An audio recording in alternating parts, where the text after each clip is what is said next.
અને અત્યારે તો સિસ્ટમ થઈ ગઈ, ઘણી જગ્યાએ જઈએ જોઈએ, સરસ મજાનો ત્રાંબાનો લોટો હોય, અંદર ચોખા ભર્યા હોય, અને પછી જ્યાં લક્ષ્મી આવે ને એટલે ઉમરા ઉપર લોટો મૂકે, અને પછી પૂછીએ કેમ અહીંયા આગળ, તો કે મહારાજાને પાટું મારવાનું છે.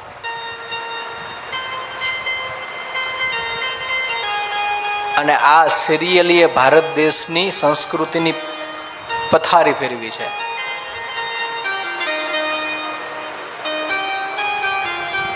લક્ષ્મી આવે છે એની અંદર તમે ચોખા ભર્યા છે, એ પણ લક્ષ્મીનું પ્રતીક છે. તમારા ઘરમાં જે દીકરી લગ્ન કરીને આવે છે વર વધુ બનીને, અને એ દીકરી દ્વારા તમે એને પાટું મરાવો, પોતે લક્ષ્મી અને લક્ષ્મી લક્ષ્મીને પાટું મારે.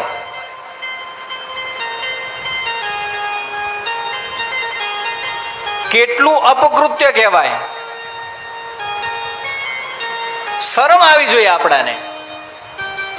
અને આપણે તો જ્યાં જોઈએ ને ત્યાં વસ્તુ બંધ કરાવવી જોઈએ, આપણી જવાબદારી છે. એવું જરૂર નથી કે ભૂદેવ આવે તો ભૂદેવ પાસે જ આ વસ્તુ કરે. આપણે આપણા પરિવારમાં થતું હોય ને તોય ના પડાય કે આ વસ્તુ ના થવી જોઈએ. એ લોટાને પાટો માર્યા પછી એ તાસમાં કંકુ ભરી અને પછી એના પગલા તમે પડાવો છો. લક્ષ્મી લક્ષ્મીને પાટું મારે પછી એને લક્ષ્મી તમે બનાવો છો.